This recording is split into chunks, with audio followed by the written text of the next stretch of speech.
Hey everybody, how's it going? I'm Sethum and welcome back to another video. I'm once again in Ark Genesis Part 2, and this time around I'm going to show you everything you need to know about taming a strider.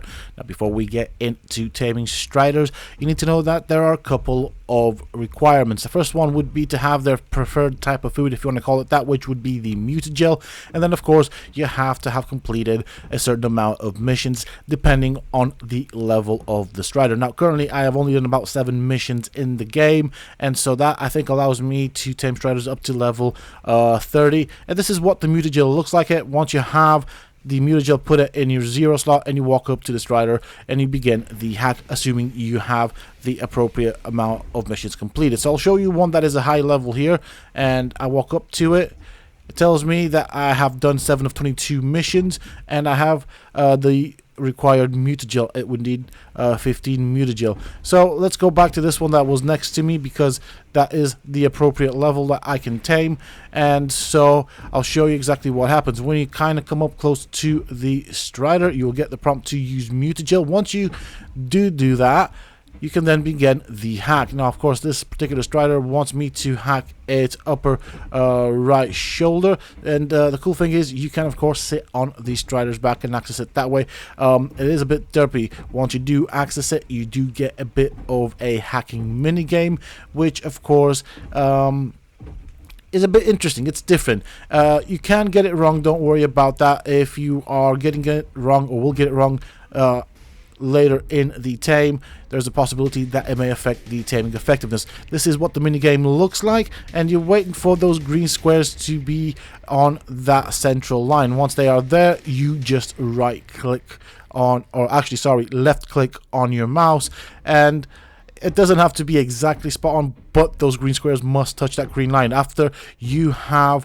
then hacked it, you have to wait for a couple of seconds to rehack another body part. In this case, as you can see, sparks coming out from the back hip. So of course that would be the back left hip on this particular strider. So I'm going to go and reposition that. Now the same thing happens if you do miss the hack. You will still have to wait a couple of seconds, but if it is your first hack, I don't think it affects the taming effectiveness. However, it may possibly affect it if you are midway through taming this procedure, taming this creature is what I meant to say. My English is a bit bad, my apologies. Alright, so here we are with the last hack for this particular strider, and it wants me to hack its right hoof. We are going to click now, and we have one more line of whatever code that is, and so there we go. We have ourselves a strider. These creatures do come with quite a decent amount of carry weight and HP, which is really good. They do also seem to have the ability to follow you around, and they do also have a wide variety of attachments, all with different functions and uses. Now this guy with the prickly sides generates a shield, and also the thing on its head actually sends out a ping, which will then show us what creatures we have around us. So this is the head attachment. We can see a list of all the creatures around us, all the levels and everything, and it does highlight them as well. So that's pretty cool.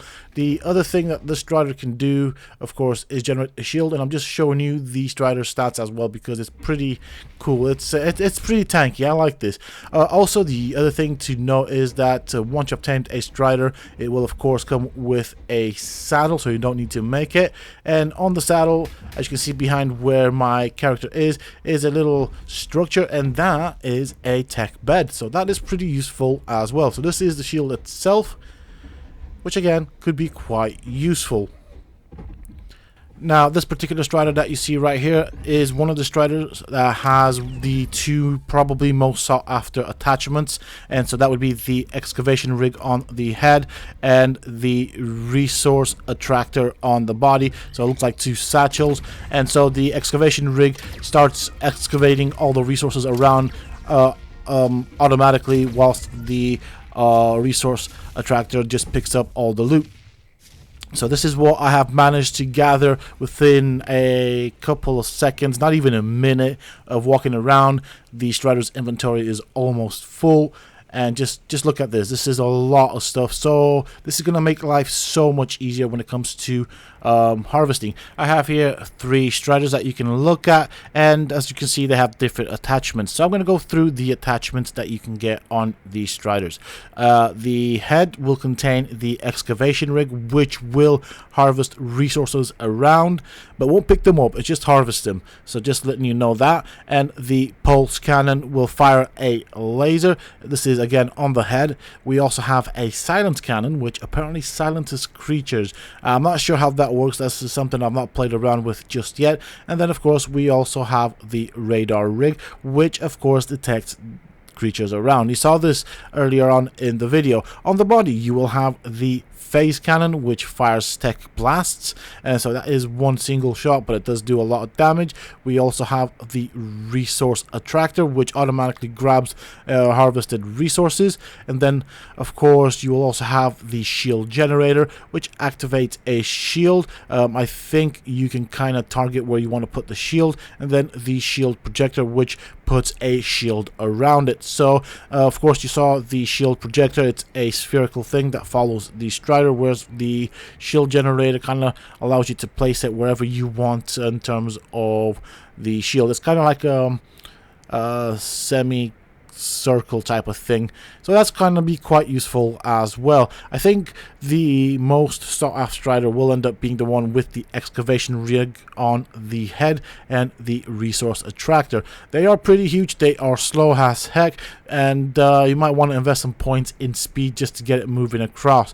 Now of course they do have a lot of carry capacity, and I would say a decent amount of health. Definitely worth picking these up. And that's pretty much it for this video. It's not all that complicated to tame a Stryder. It is a different way, a different technique, and that's nice to see. I do hope that you have enjoyed it, and if you have, please don't forget to support me in the channel by hitting that like button. Subscribe to the channel if you're new and haven't already for more similar content from myself, and if you have just subscribed, why not check out some of my other videos and guides here on this channel? Who knows, you might just enjoy them. Also, for those interested, you can always find me on the Sethopia Discord. Links to this, of course, you can find down below in the video's description. And of course, until next time, stay safe, folks.